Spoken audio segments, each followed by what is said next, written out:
Special good morning to listeners via Classic Radio 105.5, 105.9. Those of you who are viewing via GBN TV, whether you're viewing Channel 7, Channel 11 or Channels 20, good morning and welcome to another edition of To The Point for today, Thursday, the 7th day of September. A little bit of memory for some of the folks who are listening and viewing this morning.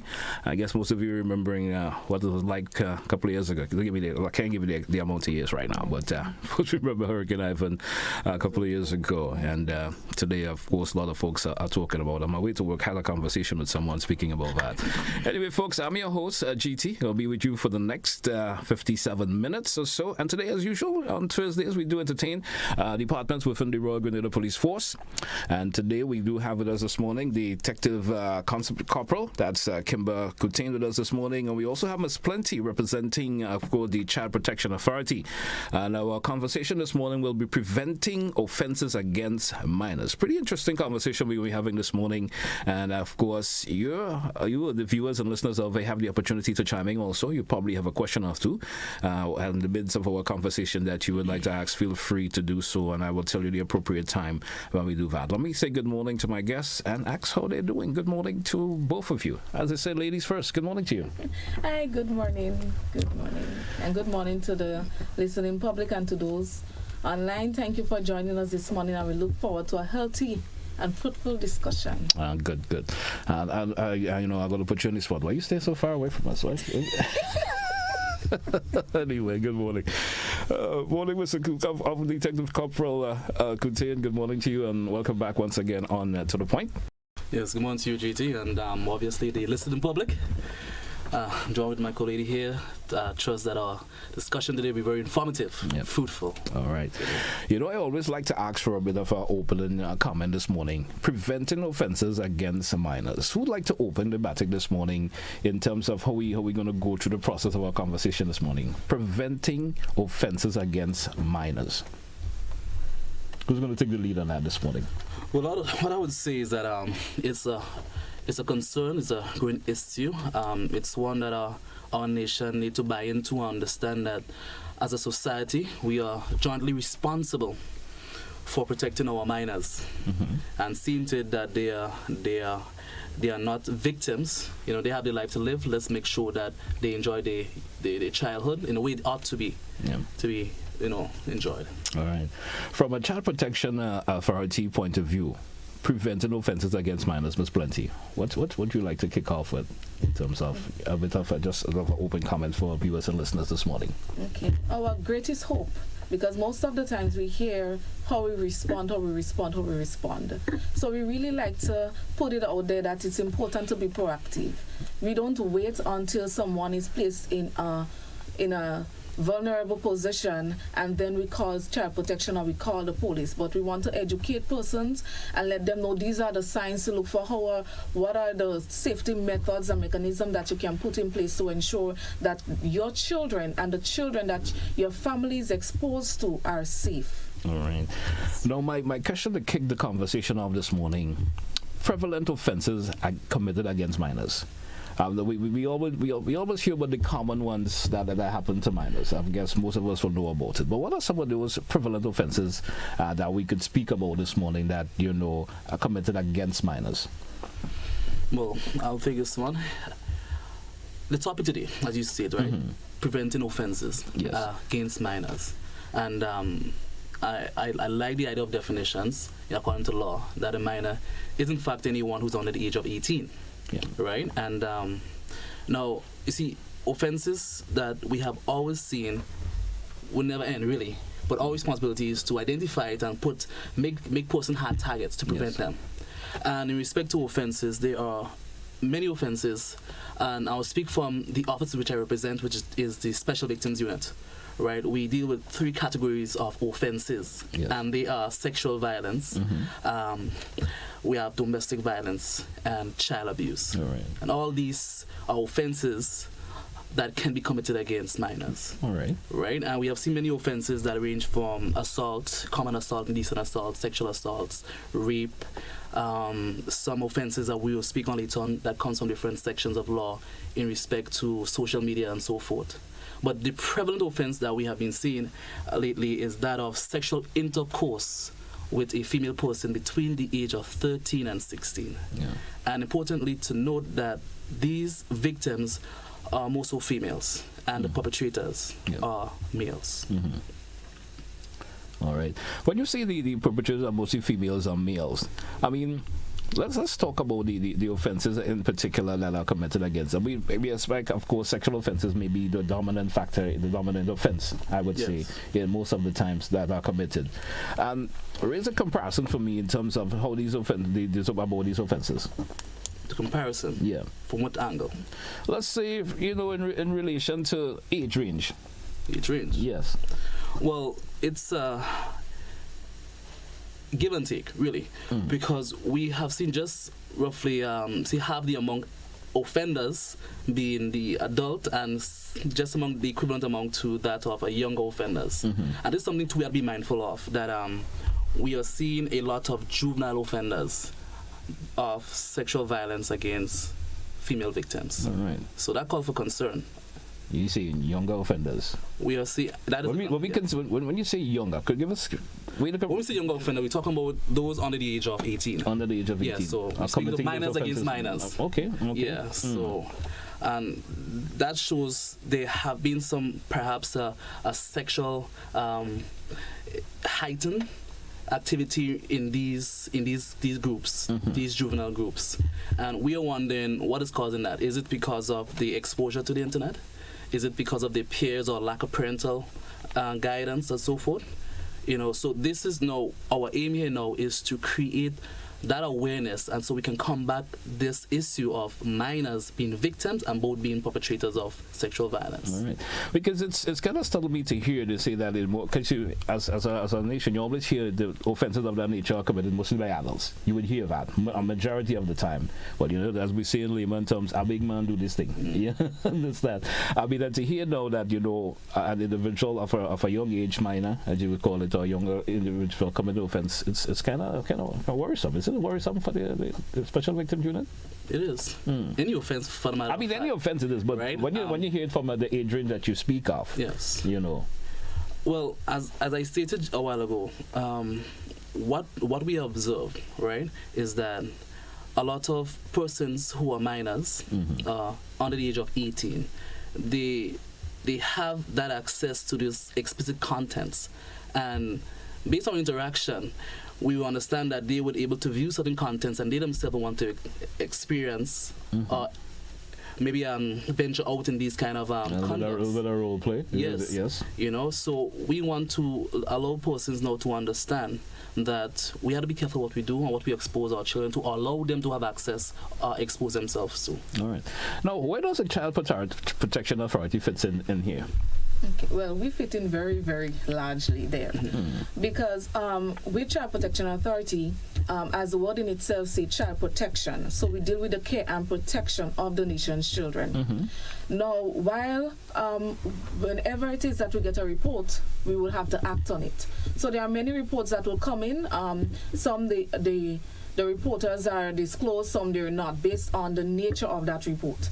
And a lot of the reports that we get has to do with sexual abuse. Yeah. There are physical abuse, neglect, abandonment, and so forth. But the large proportion of the reports that we get has to deal with sexual abuse. And as Corporal Coutain would have rightly stated, there is even a larger set when it comes to the teenage girls. So we see a lot of the children, and it's sometimes it begs us to wonder what is going on in today's society that so many of our teenage girls, they report those cases, they disclose it to their teacher, and even of late we see a lot of the pornography and the nudes being shared among them. And with Child Protection Authority, we provide a lot of support to the families in cases like that. So we have the victim protection, where it is we offer counseling sessions, because it's not easy for a young child who would have gone through any form of sexual abuse. They would have to develop the right coping mechanism, because if it is that victims are not properly treated or not properly counseled and they do not get the right intervention needed, there is a possibility in the future that they themselves may turn into perpetrators, and the cycle continues. All right. So tell me, when does the process start that the Child Protection Authority fits in? Okay, so as soon as we get a report, so once we get a report, we move on that. Yes. So it's like you dial the number, you press call, once the phone ring, we answer. Right? So as soon as we get a report, we act on that. Now the report varies. So based on the variation of the report, it will determine our course of action. But the main thing that we do is investigation. All right. The first interaction we have with a case, we investigate.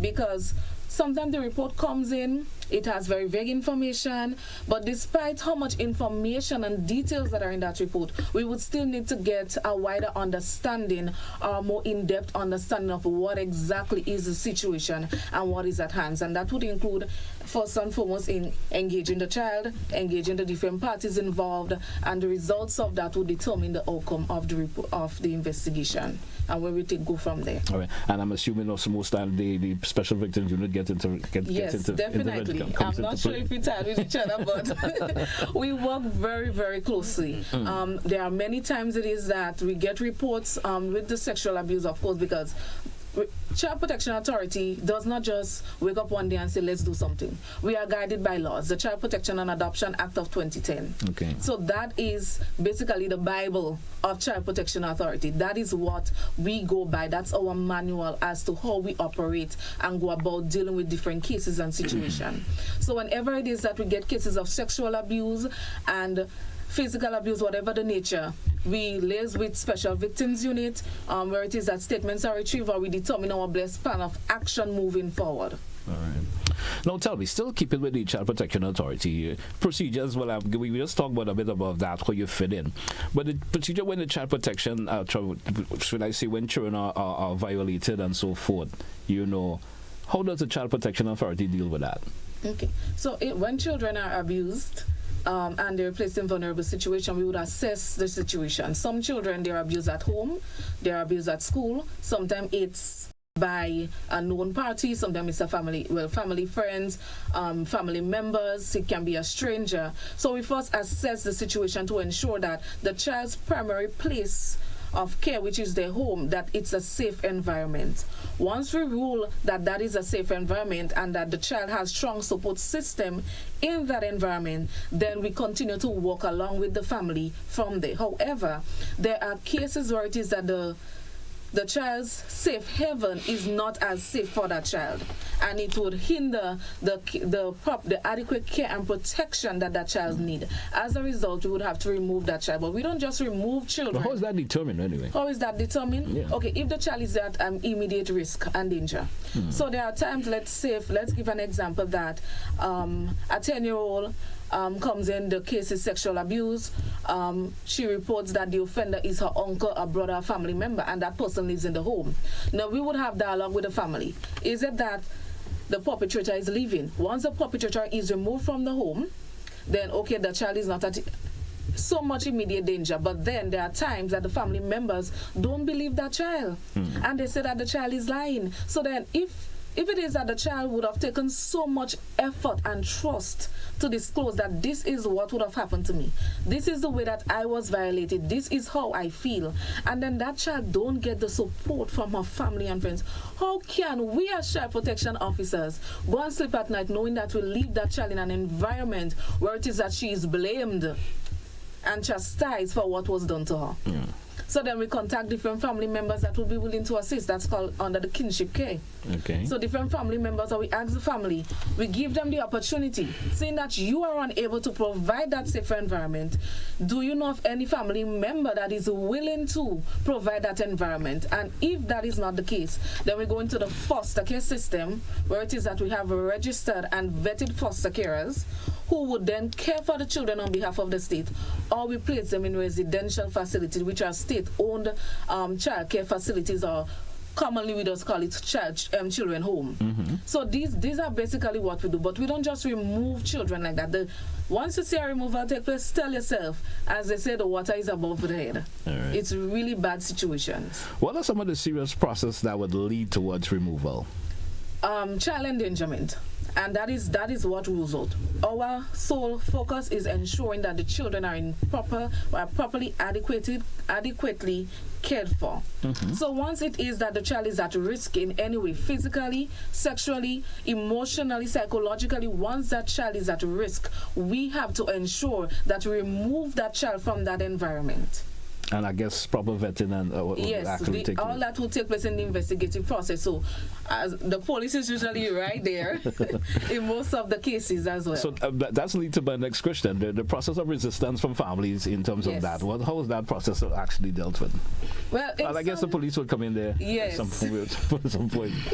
Yes, that is one of the most challenging aspects, because we do understand that in cases, it's very hard to say, like, someone come and take my child from me. So we do understand where it is that some persons put up the resistance. But by law, we have a mandate to carry out. And while we may understand the emotional aspect with some families, we do ensure that the children are safe. So once it is that the children are not safe, we have to go about. And of course, there are times we would be fought with. Yes. There are times those are shot in our face, weapons are pulled, and that's why we definitely rely on the police officers in that regards. So we do meet up a lot of resistance, and we try our best to de-escalate situations. Some work in our favor and some don't. But at the end of the day, we still cannot leave children in vital situations, especially when it escalated. I'm not saying that Child Protection Authority is perfect, but what I'm saying is, at the end of the day, our main focus is ensuring that the children are not at risk and they are not in harm's way. Once that is done, we still work along with the families after removal, because our goal is not to just separate a family completely. We work along with the family. We start back with visitations to ensure that, that relationship that was broken somewhere along the way between the parent and the child is therefore rekindled in a healthy way. So the child get the counseling, the child get whatever necessary intervention. The parents also have to commit themselves to the intervention process, which is parenting classes, counseling, and different programs that are made available by various agencies. And that is also entailed with through the Child Protection Authority, in assisting in counseling and so forth, especially for the child and even the parents who may be committing the offense. Yes, we work along tight with a lot of the different agencies. So the Ministry of Social Development, Legal Aid, the police, of course, we work along with a lot of agencies. When we don't have the direct services provided, we liaise with Legal Aid and Counseling Clinic to provide counseling for the parents. We also liaise with the Ministry of Social Development, who provide parenting classes. There is also there are times we would have to go through mediation process, and Special Victims Unit provide that very largely. So there are a lot of agencies that we work along with. There are times we go and there are socioeconomic factors, and the Ministry of Social Development, there are different desks available. It can be the desk of the elderly. We have the SEEDS desk. So there are different agencies that we liaise with in order to better help that family, because it's a helping process. Okay, all right. That is what it is, a helping process. All right. We drew for a break. Let's take it, and we come back and we chat some more. Stay with us, folks. It's To the Point for the day, Thursday, the 7th of September. We coming right back. Get ready.